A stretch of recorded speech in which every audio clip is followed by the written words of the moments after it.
Hello everyone, কি করছো সবাই? সো আমি তো সকাল সকাল উঠে পড়েছি, আর সকাল সকাল উঠে আমি গোপুসোনাকে সেবা দিতে বসে পড়েছি।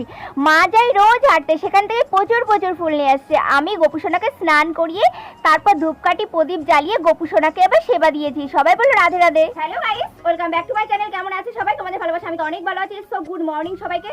তো আজ সকাল সকাল উঠে পড়েছি আর তোমাদের সামনে নিয়েছি ছোট্ট একটি মিনি ব্লগ নিয়ে। তো সকালবেলা উঠে গোপুসোনাকে সেবা দিয়ে দিয়েছি। এবার যাবো রান্নাঘরের দিকে, কারণ রান্নাঘরে গিয়ে চা বানাবো। চা না খেলে আমার দিনটাই ভালো যাবে না। তো চলো রান্নাঘরের দিকে যাওয়া যাক।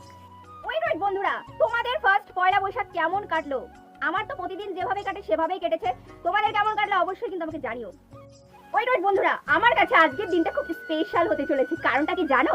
তোমরাও শুনলে অবাক হবে আজকে আমার দিনটা এত স্পেশাল কেন। কারণ আজকে আমি তাড়াতাড়ি ঘুম থেকে উঠেছি।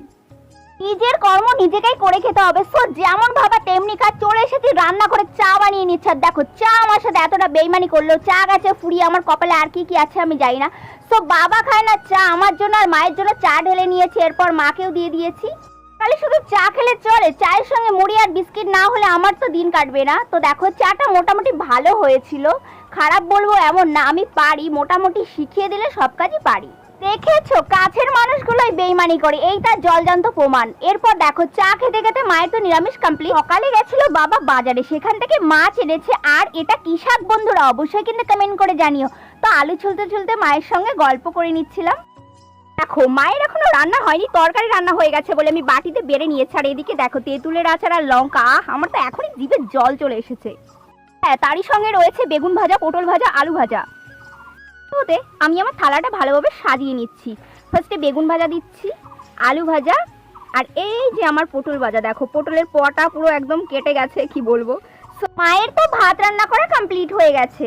এই ছোটবেলাকার মতো বায়না এখনো আর গেল না। কখন বসে আছি ভাত খাবো বলে, ধর ছাই তরকারি খেয়ে নিচ্ছি আমি। সো আজকে বাড়িতে রান্না হচ্ছে মাছ দিয়ে, পটল দিয়ে, সর্ষে, আর আমার জন্য নিরামিষ। আর এই দেখো সেই ঘ্যাটকুল শাক বাড়বে বলে রেখে দিয়েছে। বাবার ভাত বাড়তে বাড়তে এদিকে ফোনের চার্জ গেছে শেষ হয়ে। তোমরা কি কখনো তেঁতুল দিয়ে ভাত খেয়েছো? গরম পড়েছে বাপরে বাপ, আমি ওই জামাটা পরে মানে অস্থির হয়ে যাচ্ছিলাম। সো আমার খাওয়া দাওয়া কমপ্লিট হয়ে গেছে, এখন আমি ভিডিও এডিট করতে বসবো।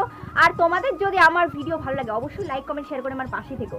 টাটা, দেখা হচ্ছে নেক্সট ভিডিওতে। আর হ্যাঁ হ্যাঁ হ্যাঁ, নিচে দেখতে পাচ্ছ, কমেন্ট শেয়ার করে দাও।